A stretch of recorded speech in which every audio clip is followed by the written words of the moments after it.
दोस्तों, प्रधानमंत्री नरेंद्र मोदी ने लोगों को 13 से 15 अगस्त के बीच अपने घरों में राष्ट्रीय ध्वज फहराकर या प्रदर्शित कर कर हर घर तिरंगा आंदोलन को मजबूत करने की अपील की है, क्योंकि भारत 15 अगस्त 2022 को 75वां स्वतंत्रता दिवस मनाएगा। दोस्तों, यही वही ऐतिहासिक दिन है जब भारत को अंग्रेजी हुकूमत से आज़ादी मिली थी और भारत एक गणराज्य के रूप में उभर कर सामने आया था। चलिए दोस्तों, बात करते हैं हमारे राष्ट्रीय ध्वज की विकास गाथा के बारे में।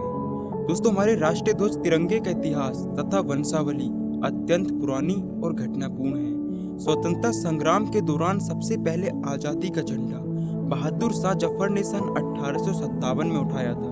बहादुर शाह ने आजादी के उस झंडे पर कमल का एक फूल और चपाती को चिन्ह के रूप में अपनाया था। इस झंडे के चारों ओर एक सुनहरी झालर लगी थी। दोस्तों, उसके बाद सन 1905 में सिस्टर निवेदिता ने लाल रंग का एक वर्गाकार ध्वज आजादी के संघर्ष को जीवित रखने के लिए बनाया। इस झंडे के चारों ओर 108 ज्योति माला, हर भुजा पर 27 ज्योति बनी थी। झंडे के मध्य भाग में देवराज इंद्र के प्रसिद्ध अस्त्र वज्र की आकृति पीले रंग में अंकित थी।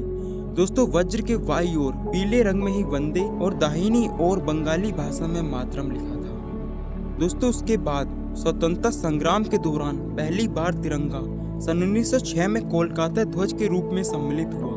इस झंडे की रूपरेखा इस प्रकार थी। एक जैसी लंबाई चौड़ाई वाली 3 पट्टियों में हरा, पीला एवं लाल रंग था।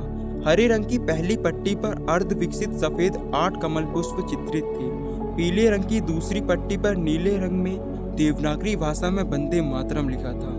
निचली तीसरी लाल पट्टी पर सफेद रंग में बाईं ओर सूर्य और दाहिनी ओर एक चंद्रकला अंकित थी। यह झंडा सर्वप्रथम कोलकाता के पारसी बागान स्क्वायर में 7 अगस्त 1906 में फहराया गया था। दोस्तों, कोलकाता ध्वज का एक दूसरा रूप विदेशों में मैडम भिकाजी रुस्तम कामा द्वारा आज़ादी की लड़ाई के दौरान सबसे पहले 22 अगस्त 1907 को जर्मनी के स्टुटगार्ट शहर में फहराया गया था। इस झंडे में भी कोलकाता ध्वज की भांति 3 एक जैसी हरी, सुनहरी, पीली और लाल पट्टियां थी। सबसे ऊपर गहरे रंग की पट्टी में 8 अर्ध विकसित कमल थे। दूसरी पीली पट्टी पर सफेद रंग में देवनागरी भाषा में वंदे मातरम लिखा था। सबसे नीचे वाली तीसरी लाल पट्टी पर सफेद सूर्य और चंद्रकला की आकृति अंकित थी। दोस्तों, स्वतंत्रता संग्राम के अगले पड़ाव के दौरान सन 1917 में होम रूल लीग के नेता बाल गंगाधर तिलक तथा डॉक्टर श्रीमती एनी बेसेंट ने सन 1917 में एक नए झंडे की रूपरेखा तैयार की। इसमें बारी बारी से 5 लाल और 4 हरी समतल पट्टियां थीं, जिसमें सप्त ऋषियों का प्रतिनिधित्व करने के लिए 7 तारागण अंकित थे। इसके बाईं ओर के ऊपर के चौथाई भाग में यूनियन जैक तथा दाईं ओर के चौथाई भाग में एक अर्ध चंद्र तथा एक तारा अंकित था। दोस्तों, आजादी की लड़ाई के दौरान गांधी जी का चरखे वाला तिरंगा सन 1921 में पहली बार मैदान में उतरा।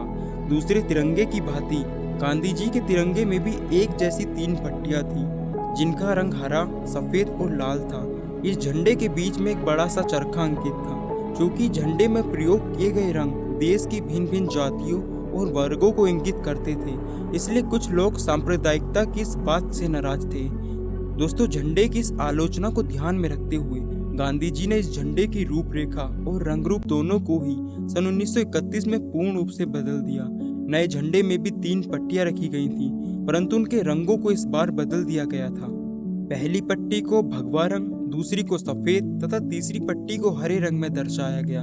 दोस्तों, सन 1931 के इस नए झंडे में प्रयोग किए गए रंगों को इस बार सांप्रदायिकता की आलोचना से मुक्त रखा गया।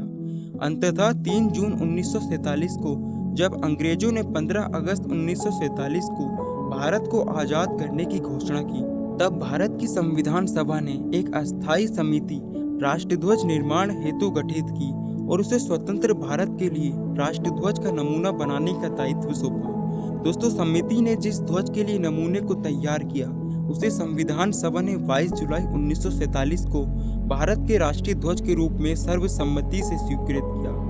दोस्तों, हमारे वर्तमान के राष्ट्रीय ध्वज में 3 एक जैसी लंबी चौड़ाई वाली पट्टियां हैं। क्योंकि इसमें मुख्य रूप से 3 रंगों का प्रयोग हुआ है, अतः इसे लोग तिरंगे के नाम से भी जानते हैं, परंतु वास्तव में इसमें 4 रंगों का प्रयोग हुआ है। दोस्तों, सबसे पहले केसरी, जिसको इंग्लिश में इंडियन सैफरन भी कहते हैं, वो त्याग तथा निष्प्रहता का बोध कराता है। मध्यम की सफेद पट्टी देश की निर्मलता को दर्शाती है और जबकि नीचे की हरी पट्टी, जिसे इंग्लिश में इंडियन ग्रीन के नाम से भी जानते हैं, वो देश की समृद्धि और विकास की घोतक है। दोस्तों, तिरंगे में जो चौथा रंग का प्रयोग हुआ है वह नीला है और इस रंग में 24 धुरियों वाला अशोक चक्र झंडे के मध्य भाग में अंकित है। नीला अशोक चक्र देश की असीम उन्नति को दर्शाता है। नीला रंग ऊपर आकाश तथा नीचे अथाह समुद्र को चरितार्थ करता है।